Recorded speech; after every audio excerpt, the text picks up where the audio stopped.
Hello, and welcome back to another week of being absolutely insane. Always leave these things to the last minute where I should be really trying to punch these out in the morning.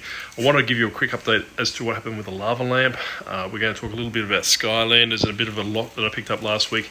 I'm quite pressed for time, as for all times. Obviously every week I say that. It's always becoming my calling card. It's getting quite overcast here. It looks like to rain. I need to go mow the yard, and also community day for Pokemon Go, so I'm quite pressed for time. So we're going to get punched it really quick today.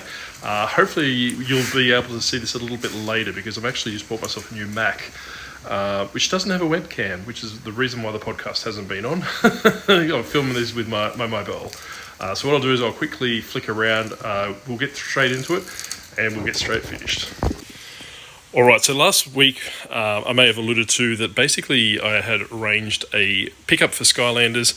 It was 3 hours one way, definitely worth it. However, a very, very big outlay from a financial perspective and a time perspective also. So realistically, picked up 2 tubs of pretty much that size full of Skylanders. I'm in the process of sorting them now, so obviously these ones have been sorted. These ones just need to be bagged up and put in from that perspective. I have colour coordinated them to appease my OCD for a later back of the term. So this is Spyro, he's the green base. There's no orange crate, so we're going to go with yellow, but they're the orange characters. Due to the Giants going a little bit crazy, I've had to spend 2, 3 and 4 crates now. So the reason why I went and picked up these Skylanders yesterday is that a person reached out to me, asked me if I wanted to buy some, and basically I bought his whole collection out. This person had around about 90% of the Skylanders that were released. So for a little teaser for those that do like Skylanders, this guy, this is Green Chompy Mage, right? You will see him, I suppose, in his Santa suit variant, which is Jingle Bell Chompy, for about that $100 mark. This guy is so rare. He's actually more rare than my beloved Robo, which is also in this bundle somewhere. We'll find him a bit later. There he is over there. There we go, not to be sidetracked. So he was the last Skylander released. I did a little bit of an unboxing video on the other channel yesterday, sorry. Then basically we talked a little bit about him. So what makes Green Chompy Mage a little bit more rare in that respect is he actually, to get him, you had to buy a 5-pack, which was exclusive to Amazon, I believe. And he came bundled with 4 other, I suppose, villains or characters per se, which were already released. So people weren't going to fork out maybe $150, whatever the pack was, just to buy this character. And saying that, it became quite rare because I didn't really publish or print that many copies of this guy. So he is a bit prohibitively expensive. So just flip it back around a little bit. I do want to talk about Skylanders, and I know I talk about this all the time. The reason why I forked out a lot of money to pick up this set for, I won't tell you because it will probably freak you out. You probably think I'm insane like Grumpy Granny. But also I don't want to talk too much about figures in the sense of talking about sourcing. For the simple fact is that I don't want to set that as a precedent in the price that I pay, for example, right? So realistically, I've had a lot of people reach out to me regarding Skylanders through the website that I'm doing. Surprise, it's not a board game website, it's always been a Skylander website. Just wanted to put a little bit of a spin on that one. So had a lot of people reach out to me selling me their collections, and no disrespect to those people, their collections are quite common in a sense. I won't say rubbish, but they're quite common. So the characters that I normally sell for $1.99 plus postage, all those different things. Like I said, a lot of these these tubs are probably filled with ones that are that sub $5, and they just basically sell through the variation listings, and I get a lot of sales from that perspective. They're too emotionally attached to their Skylanders. They are wanting $30, $40, $50 a piece for a $2, $3 Skylander. So obviously this is going to transfer across to the thrift stores and all these different things. I've had some altercations with people through the week, just basically saying, hey, look, I really appreciate it. Not what I'm looking for. That's way outside my buying capacity. The simple fact is that character goes for $2.99. I've been accused of being lowballing. I've been accused of all these different things. I know the niche quite well, and I've said numerous times before, I pay quite well for the niche, right? So I know what I can get for it, I know what I can source at. I did put in the post that I don't pay eBay prices, and these people are insane. They want more than eBay prices. But hey, look, they become too emotionally attached to things. So if you are looking for a niche to break out into and obviously try and dominate like I am with Skylanders, choose something that people have distribution rights. I suppose that's probably the easiest thing. There is another little side project I'm working on that will come out in probably January, February. I don't want to do the Christmas period because it ties into Christmas. However, I want to kind of stabilise the Skylanders website first. Then we'll move into the other one. But realistically, that product will be, it's there's a lot of distributors from that respect. I can get it quite, quite consistent per unit, and those people are actually in the process of just basically selling it to make money themselves. So I'm quite happy in respect to that, and that will basically have a website on its own, and I'll talk a little bit about that later as well, just to go from that perspective. But like going back to the Skylanders, is that, and I've said before, I've actually had people reach out to me asking which characters they should be looking for, because they're going to sell them to me. Kind of a thin failed swipe is to say, hey, look, which ones should I be looking for? So I'll basically buy them and sell them on eBay myself. And these people have been identified as resellers. So there's nothing wrong with that, but basically do your own research. So, but like I was saying, is that be very, very, very careful the niche you move into. I use this one because as a collectors, the demographic has got quite a disposable income, because we are probably moving that. Skylanders probably 10, 15 years ago, so probably people that had it, they're not married yet, they're not with kids yet, and that's how I'm pretty much sourcing it from that perspective. I'm actually having people reach out to me where they are moving through different life phases, life stages per se, where they're having families and all these different things. They're just trying to get rid of their collection they had from many, many, many years ago. And on the flip side is the people buying from me is actually the people on the lower end of that thing. So they're obviously working their way through that life stage in the sense that they've got all this disposable income because they've got a job, or they've got just finished school and all these different things.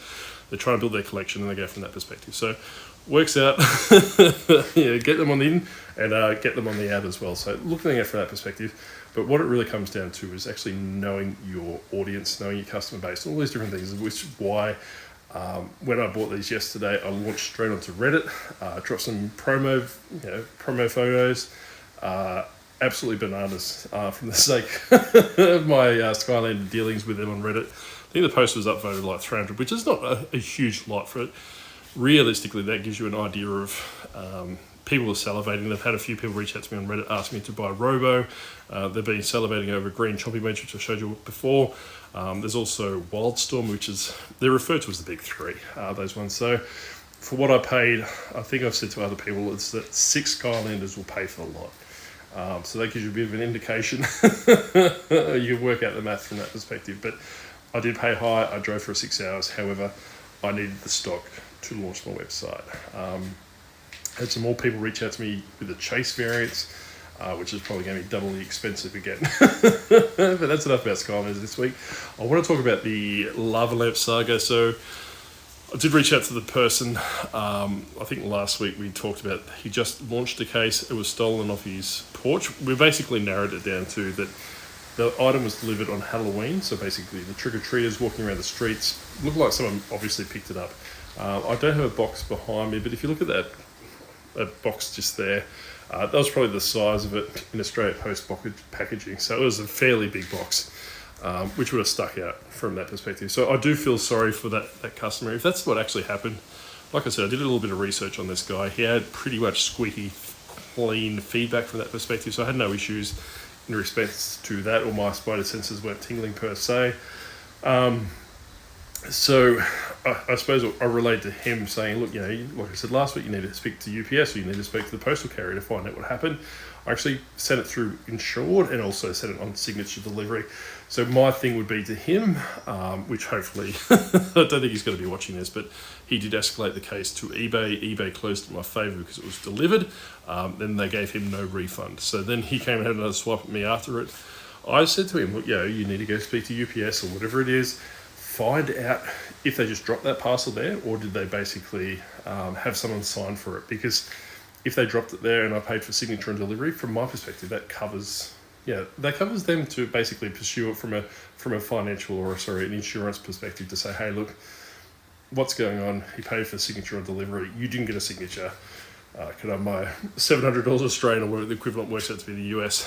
So I'm quite upset for him on his behalf, I suppose, in that respect. I do feel sorry for him in the sense, But in the sense, on the other side, is that I don't really want to be, opening myself up from a financial perspective to rectify a UPS's issue or his ability to pick up that parcel, all those different things. So what I'm going to do is quickly flip back around again. I know I'm all over the place today, and I apologise. I'm really pressed for time. I'm going to flick back around again. I'm going to give you a little bit of a thing, because I did have some people reach out to me last week regards to research, and we talk about research, and they put me in the same boat as Bert, which is the eBay guy that's been doing basically rounds about on YouTube. I think it was on the Profit Playbook podcast a couple of weeks ago. He's done a few other things. Realistically, long story short, so basically, I'll talk about research. So research and all these different things. I'm not showing people how to do research. I shouldn't have to show you how to do research. Look, when it really comes down to it, it's going to sound really hard, and I don't mean it to sound this way, is that you're running your business, you're running it how you want to run it, you want to do all these different things. You are responsible for the research. You are responsible for learning how to do the research. There's YouTube channels and all these different things. And like I've said before, is I digest a lot of YouTube content, probably to my disadvantage. So by all means, research through that means. Go through Reddit, go through Facebook groups, drop questions, thank people when they answer your question, all these different things. But quite quickly, just to sate that person, make them happy, I'm going to flick it around, show you something that I picked up from the thrift store or the Yop Shop if you're in Australia for $5 each, and what I'm going to do to research them per se. Alright, so these are Mighty Beans. You may have remembered them from the early 2000s, 2010s, I can't remember. So I picked up $5 each for a bag, or a folder per se, so they're absolutely chockers. I was going to create a variation listing, go through them and work out which ones are the good ones and all these different things. But honestly, I don't have time. So we just quite quickly, and from the little bit of research that I've done so far, the ones you really want to be looking at for the one with the moose, which is obviously the mascot for the moose company that actually creates these. They're ultra limited in the sense that they may have only been 100, 150, maybe 1,000 of each variant available in different regions. So they are quite sought after.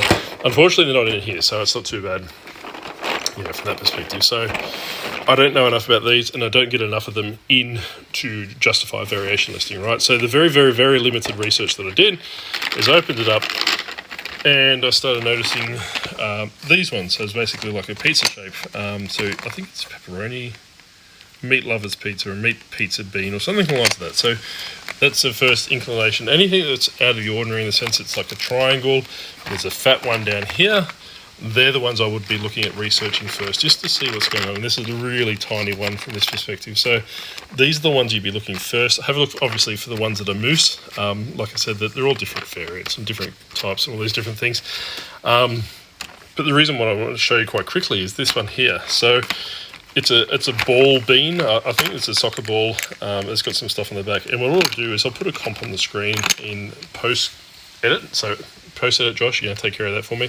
So basically, this one actually sells for about $250 Australian plus postage. And from my research, it sells as quickly as it goes up. So you need to be very mindful if you're looking out for those ones. So like I was saying, is that these are the things you go into Reddit posts, you go into all those different things, drum up some interest and say, hey, look, I'm selling these. Would anyone be interested in buying them, going from that perspective? So what I would do is I'll be taking out obviously the soccer ball, the pizza, maybe the fat one and the skinny one, or the little one, selling them separately or together as just a bulk lot for those little collections from that perspective. And all the rest I'll just basically sell. Sell as one gigantic lot. If it goes for $50, it goes for $60, who cares? I don't particularly care, because I'm going to well and truly get my money back with that soccer one. So definitely do some research in that respect. So look for outliers in the sense that if it doesn't look the same, if you're not too sure, go to Facebook groups, go to Reddit posts, go to all these different things, and just do your own research from that perspective. All right, as promised, I'm going. I've got to get back to the yard before my wife chasing me with a stick. She's quite a taskmaster, a lot more scary than Grumpy Gretty. So also got to do Pokemon Go day before it finishes. I've got some monkeys to catch before that runs out. Got to do some orders tomorrow. I've got to chase up some things as well. So it's never ending. I did get a new computer. So I think I mentioned that at the start. I was using Mac Mini. So basically before I was using the iMac with everything built into the screen. So I picked up a Mac Mini on Friday, which is the day they released. Pretty good so far. So actually, the reason behind that is because when I actually edit these videos, my computer overheats and pretty much blows up because apparently this is too strong for my computer. It's about 4 or 5 years old. So we'll see how that goes. Anyway, we'll see you next time. Thank you very much for watching. If you like it, comment, subscribe, all to do, all those boring things everyone tells you to do for their own ego and for the 3 cents you probably get for a YouTube video. Anyway, thank you very much. We'll catch you next time. Bye.